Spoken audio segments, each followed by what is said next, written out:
Hello hello hello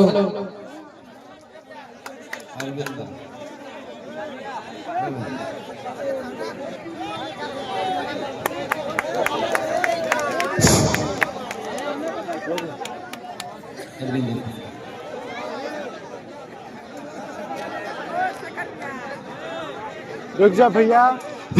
hello बस 2 minute बाद। संत शिरोमणि रविदास जी और संत काटके जी महाराज जी के संयुक्त जयंती पर आयोजित पंचम संगीतमय बहुजन समाज जोड़ो महासम्मेलन में सर्वप्रथम अपने महापुरुषों के चरणों में श्रद्धा सुमन अर्पित करते हुए इसके बाद इस सम्मेलन में आई हुई हमारी ममता की सागर करुणा दया की प्रतिमूर्ति हमारी माँ और बहनें और हमारी आन बान शान स्वाभिमान की रक्षा करने वाले हमारे पिता तुल्य बुजुर्ग और इस देश की दशा और दिशा को बदलने वाले हमारे नौजवान साथी और बाबा साहब के मिशन को, बाबा साहब के कारवा को नित्य आगे बढ़ाने में अपना योगदान देने वाले हमारे सम्मानित मंच जो अपने किसी न किसी कार्य से बाबा साहब के मिशन को आगे बढ़ा रहे हैं, मैं सबका तहे दिल से इस सम्मेलन में स्वागत वंदन अभिनंदन करता हूं। मित्रों, समय बहुत कम है और मैं ज्यादा वक्ता तो नहीं हूं, लेकिन दुख और पीड़ा को देख करके बातें निकलती हैं और हम समाज में काम कर रहे हैं, इसलिए हमें महसूस होता है आज के समय में हमने देख रहे हैं मान्यवर साहब के बाद अगर समाज में कोई काम कर रहा है तो विशाल गाजपुरी और सपना बो।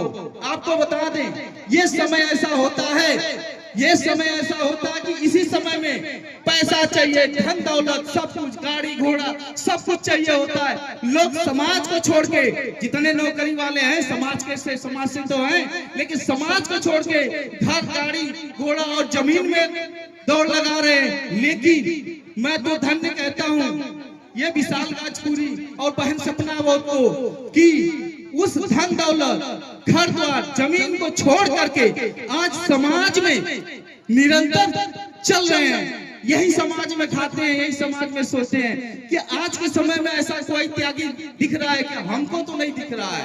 मैं भी इतना बड़ा त्याग नहीं कर सकता जितना ये कर रहे हैं लोग। आखिर क्या कारण है आपको बताऊं, इन लोगों की कहानी बहुत अजीब है। ये संगीत में 5वां सम्मेलन है, जौनपुर में 3रा हुआ था। आपको बताऊं, कार्यक्रम यात्रा की तैयारी चल रही थी, विशाल गाजीपुरी यात्रा की तैयारी कर रहे थे। उसी बीच में सपना की हालत बहुत खराब थी, सीरियसली एक तरफ बैठी हुई थी, लेकिन विशाल इतने मग्न थे उस यात्रा की तैयारी में कि बहन सपना बहुत भूल चुके थे। मैं आया, मैं भी गया उस यात्रा में, मैं देखा इतनी सीरियस कंडीशन में अपनी पत्नी को छोड़ के कोई यात्रा की तैयारी कैसे कर सकता है। मैं तुरंत बताया, मैं सपना को अपनी गाड़ी में बैठा करके हॉस्पिटल ले गया, चेक कराया, अल्ट्रासाउंड कराया और एडमिट किया। और उसके 2 घंटे बाद विशाल जी उस हॉस्पिटल में पहुंचे। इतना कोई त्याग करता है क्या? मुझे पता चल जाए कि मेरी पत्नी बीमार है तो मैं यहाँ से छोड़ के चला जाऊंगा कि नहीं भाई पहले मेरे पत्नी। लेकिन इन लोगों का त्याग देखिए, पत्नी बीमार है, हॉस्पिटल में है, लेकिन यात्रा की तैयारी कर रहे हैं।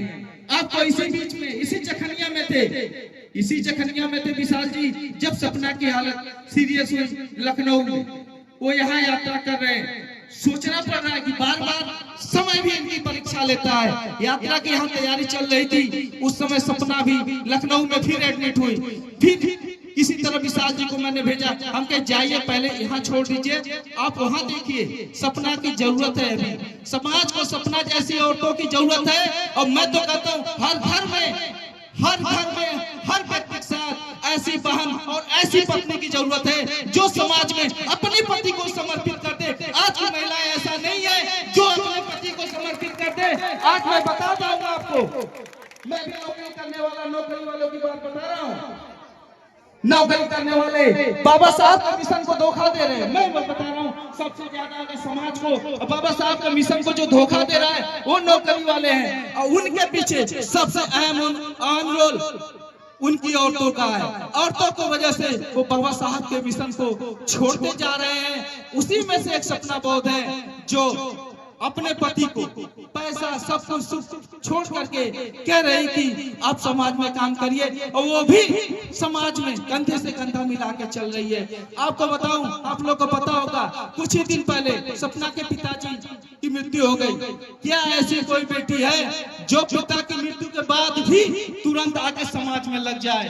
नहीं, मेरे जानने में तो ऐसा कोई नहीं है कि जो मृत्यु के बाद भी, अपने पिता की मृत्यु के बाद भी समाज में इस तरह लग रहे हैं। मैं तो जितना भी इनको धन्यवाद दूं, जितनी भी इन्हें बधाई दूं, वो बहुत कम है। और मैं आशा करता हूं ये लोग इसी तरह समाज में लगे रहे। बाबा साहब के बाद माननीय कांसी राम ने जो काम किया उसका हम लोग को दिखाई दे रहा है, और उसके बाद ये लोग लगे हैं। इस समय वर्तमान में अगर कैडर चल रहा है, गांव में कोई काम कर रहा है तो विशाल गाजीपुरी और सपना बहुत कर रहे हैं। आपको बताऊं, इसके बाद